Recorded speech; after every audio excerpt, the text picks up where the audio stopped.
Bonjour et bienvenue à tous. Avoir des milliards en poche et ne pas savoir quoi en faire, telle est la situation vécue par de nombreuses personnes fortunées. Or, si certains s'amusent à jeter leur argent par les fenêtres, à l'investir ou à le réinvestir dans des projets sans fin, d'autres n'hésitent pas à l'utiliser pour relever des challenges surprenants, parfois même insolites. En effet, pour aboutir à leur fin, certains n'hésitent pas à lancer des défis ou des paris en misant des sommes d'argent parfois faramineuses, récompense de celui qui pourra les relever.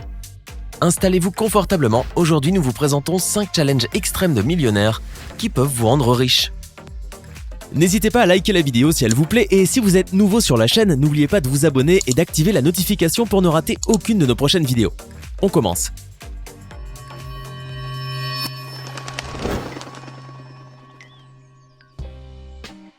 Jeune, beau et riche, Joseph Cohen, la trentaine, est décidément un beau parti et un cœur à prendre. Et pourtant, trouver la femme idéale est justement le problème de ce jeune homme. Lassé et ennuyé, le propriétaire d'une start-up californienne a décidé en 2017 de faire une annonce tonitruante. Il offrirait 10 000 $ à quiconque lui trouverait une bonne petite amie. Après avoir longtemps cherché la femme idéale sur les sites de rencontres, sans succès, le jeune homme a donc décidé de proposer 10 000 $ à toute personne qui parviendrait à lui trouver une petite amie, tout en offrant aussi la somme de 2 000 $ à quiconque le présenterait à quelqu'un qu'il mettrait en relation avec une femme. L'annonce a été faite sur son blog, où il a par ailleurs expliqué sa démarche, donné quelques détails sur lui-même et déclaré ce qu'il recherchait chez la femme de sa vie.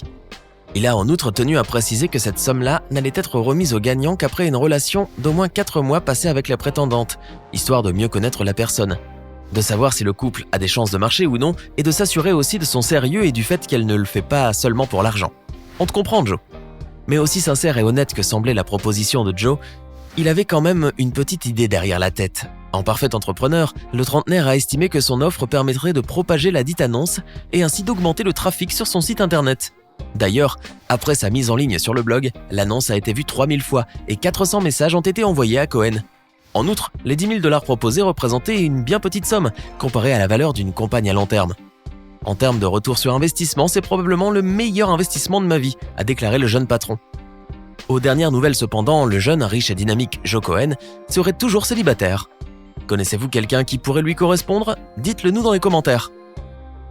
James Randi, ou le surprenant Randy, comme on l'appelle professionnellement, était un magicien avant de devenir un sceptique zélé et un démystificateur avoué de toutes choses paranormales. Pendant près de 2 décennies, James Randi et sa fondation, la James Randi Educational James Randi Foundation, ont offert le prix hallucinant d'1 million $ à quiconque pouvait démontrer, dans de bonnes conditions d'observation, des preuves de tout pouvoir paranormal, surnaturel ou occulte. Les règles n'étaient guère plus que ce que tout scientifique raisonnable exigerait. Si vous affirmiez être capable de tordre des petites cuillères, vous ne pouviez pas utiliser vos propres cuillères. Si vous prétendiez pouvoir accomplir des miracles, vous deviez le faire dans des conditions contrôlées. Si vous affirmiez pouvoir subir des stigmates, vous deviez le faire avec des caméras qui surveillent chacun de vos mouvements, etc., etc.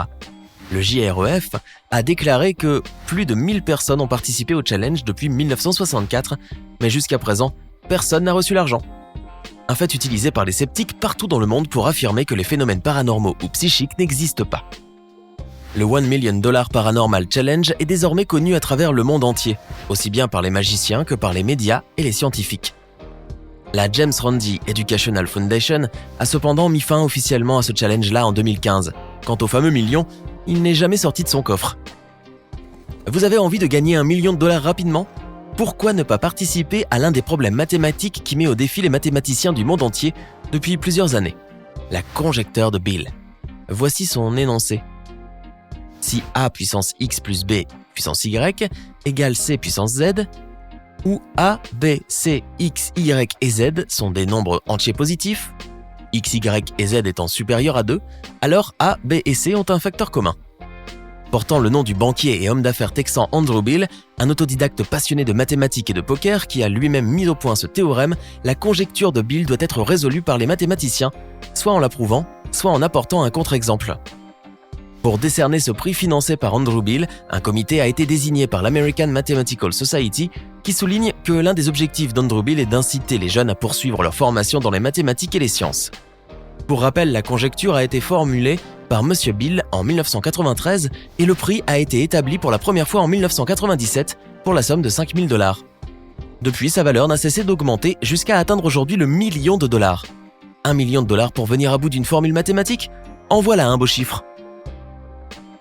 Même les sportifs de renom peuvent se prêter au jeu des challenges. Ce fut le cas notamment du légendaire Diego Maradona.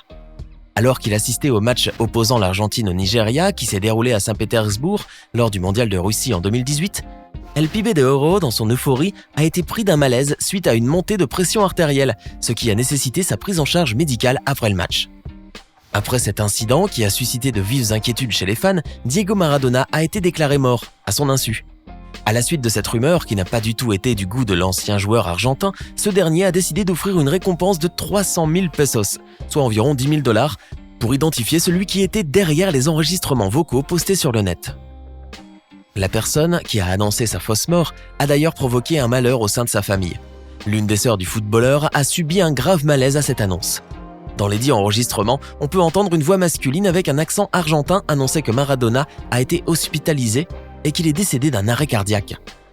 J'ai donné les instructions pour une offre de 300 000 pesos à la personne qui fournira des données précises et fiables sur l'auteur des enregistrements, a déclaré Mathias Morla, l'avocat de Maradona, qui a affirmé par ailleurs que l'emblématique champion du monde de 1986, la cinquantaine bien avancée, n'en était pas à son premier malaise et que ce dernier avait toujours souffert de ce problème-là, d'abord comme joueur et actuellement comme supporter. Arnon Rontong a tout ce qu'il veut dans la vie. Il est riche, il a de beaux enfants, il est intelligent et il travaille dur. Pourtant, il y a quelque chose qui le rend très triste depuis maintenant de nombreuses années. Sa fille Kansita, une jeune et jolie Thaïlandaise de 26 ans qui parle couramment l'anglais et le chinois, est désespérément célibataire. Fatigué d'espérer, le millionnaire décide, à 58 ans, de se lancer un défi en renonçant à ses biens pour aider sa fille à trouver l'homme de sa vie. Ce père de famille a décidé d'offrir 10 millions de bahts, soit près de 290 000 €, ainsi qu'une partie de sa grande ferme de durians, la plus grande du pays d'une valeur de plusieurs millions d'euros, à l'homme qui épouserait sa fille, Kansita. La jeune fille qui gère avec son père la ferme familiale dans la province de Chumphon, dans le sud de la Thaïlande, est la petite dernière de la famille Rontong. Or, bien qu'en Thaïlande ce soit l'homme qui paye la dot dans la tradition locale, eh bien ce père-là a décidé de changer la donne, afin de faciliter les choses pour son futur beau-fils. Ce dernier a d'ailleurs affirmé qu'il espérait avoir un gendre qui pourra s'occuper de sa fille, qu'il jugeait de plus en plus vieille pour se marier, mais aussi de ses affaires. À 58 ans, cet homme qui approche de la retraite et qui désespère de trouver un prétendant pour sa fille, qui pourrait aussi prendre la relève dans la ferme fruitière, s'est même dit prêt à lui donner tous ses biens. Informée par un ami de cette offre insolite, Kansita s'est dite surprise du geste de son père, tout en affirmant qu'elle respectait la décision de ce dernier auquel elle ne s'opposait pas.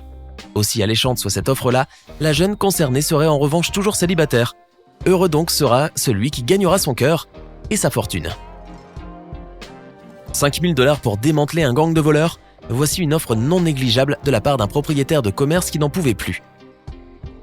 En août 2016, le milliardaire new-yorkais John Catsimatidis, propriétaire de la chaîne d'épicerie Grits-Tedes, a offert une récompense de 5 000 $ à quiconque pouvait mettre la main sur des voleurs qui dévalisaient ses magasins en volant des crèmes glacées. Ne supportant plus de constater le pillage des congélateurs de ses magasins par les filous qui revendaient ses produits aux épiceries de quartier, John Catsimatidis, qui possède quelques 30 magasins, a déclaré qu'il s'agissait en effet d'une belle récompense d'été, grâce à laquelle il espérait pouvoir pousser les épiciers de quartier à dénoncer ces voleurs habiles. Ce gang composé de 3 ou 4 personnes qui agissaient depuis environ 6 mois, notamment dans les magasins de Manhattan, réussissait en effet à distraire les employés du magasin avant de mettre les cartons de pots de crème glacée dans de grands sacs de course. Les glaces étaient ensuite revendues aux autres commerces à des prix cassés, parfois même recongelés après avoir fondu. L'offre de M. Catsimatidis était donc parfaitement convenable durant cette période-là où le mercure affichait une hausse des températures. On estime par ailleurs que plus de 100 pots de glace d'une valeur totale allant de 700 à 800 $ ont par exemple été volés en une seule fois. La police new-yorkaise a pour sa part confirmé avoir enregistré quelques 250 plaintes et procédé à 130 arrestations, et assuré en outre qu'elle travaillait avec les revendeurs pour lutter contre ce fléau. C'était 5 challenges extrêmes de millionnaires qui peuvent vous rendre riche. Pensez-vous être capable de remporter l'un de ces challenges ? Lequel de ces challenges trouvez-vous le plus extrême ? Faites-le nous savoir dans les commentaires. Sinon, si la vidéo vous a plu, n'oubliez pas de mettre un pouce bleu, de vous abonner et de la partager avec vos amis. À demain même heure, même chaîne pour une nouvelle vidéo.